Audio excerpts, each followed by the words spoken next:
No one in the Formula One world is surprised anymore. People have been questioning Lance Stroll's place on the grid for years now, and the voices only seem to get louder with time. Fans, journalists, and even former drivers are all pointing fingers at his talent, but at how he's still racing in one of the most competitive sports on Earth. Mainly because his father owns the team. And the problem? It's not just about performance anymore, it's about attitude. The recent spotlight has turned up the heat even more. In Canada, his home race, Stroll didn't even bother hiding his lack of enthusiasm. During the media sessions, he refused to speak about his wrist injury, citing personal reasons. Sure, medical privacy is important, but in a sport where transparency helps fans connect with drivers, this came off as cold and distant. And it wasn't just the silence, it was how he carried himself. Sitting slouched, barely reacting, casually. Chewing gum next to Lewis Hamilton and Franco Colapinto, he looked more like someone waiting out a dentist appointment than a top-level athlete, representing a billion-dollar team. German outlet Sport Bild even broke down the numbers. On average, Stroll gave responses that were barely 34 words long. Short, lifeless answers. For media professionals trying to cover the sport and share stories with the audience, this is a nightmare. And the sad part, this isn't new. It's been going on for a while. His relationship with the press has always been strained, and this only adds fuel to the fire. The contrast becomes even sharper when you compare him to someone like Max Verstappen. Now, Max isn't exactly friendly with the press either, but there's a key difference. His aloofness comes from being hyper-focused and intense, not disinterested. With Lance, it often feels like he doesn't want to be there at all. And let's be honest, as long as his father, Lawrence Stroll, remains at the top of Aston Martin, it's unlikely we'll see any major changes in their driver lineup. No matter how loud the criticism gets, this creates a strange reality for the team. They're aiming to become serious championship contenders, especially with the 2026 regulation changes and a new partnership with Honda. Yet, they're also held back by a driver who hasn't proven he can consistently contribute to that mission. Right now,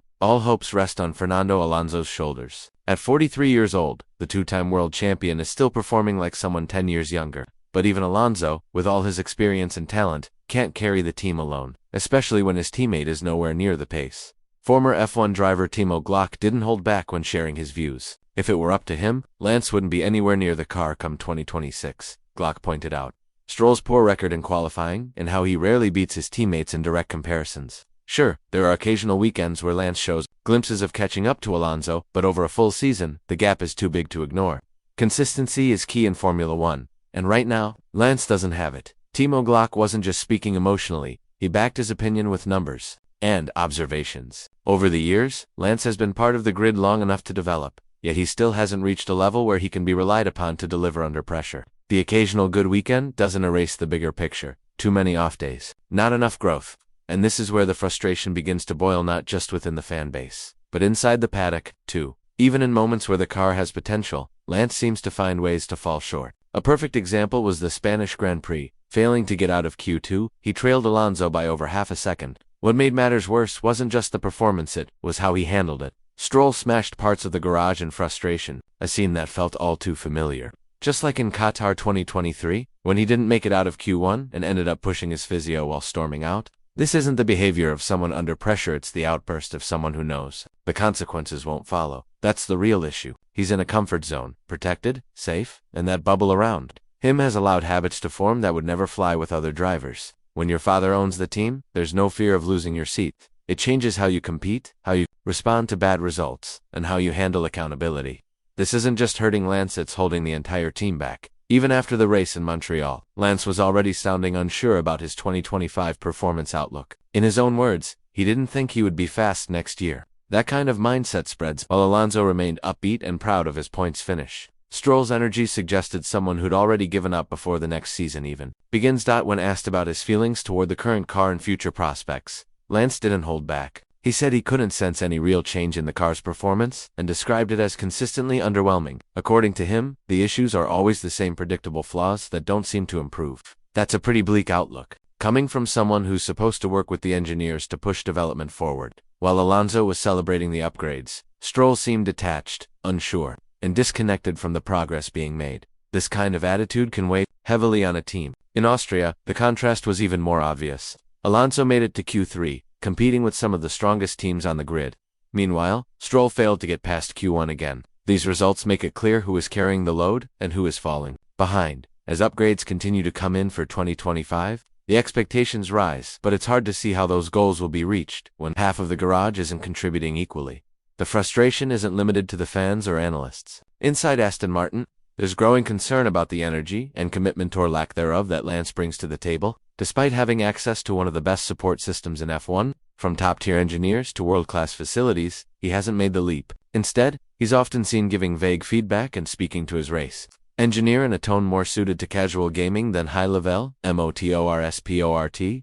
This kind of detachment only reinforces the belief that as long as the family tie remains, the driver lineup won't change. It doesn't matter if the car improves or if better options become available.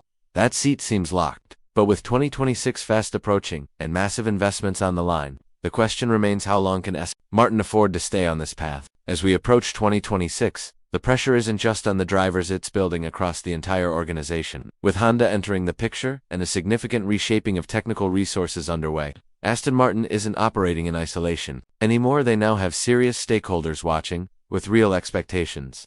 And if things don't align, questions will be asked, tough ones. The reality is, Lance might soon find himself under a spotlight he can't walk away from.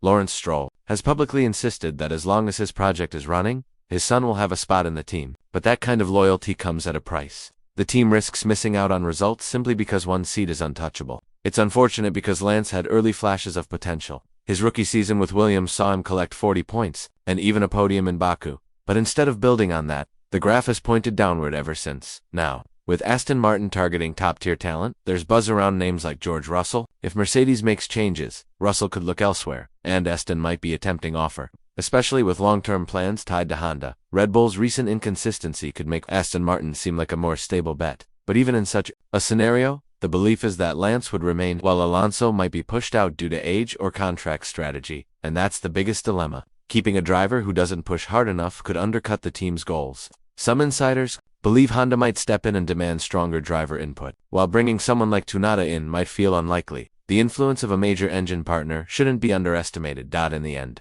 it all boils down to one choice. Will Aston Martin prioritize family ties or team performance? Because the clock is ticking, and in a sport where milliseconds matter, decisions like this can shape everything. Let us know your thoughts. Does Lance still deserve that seat? Or is it time for a new direction?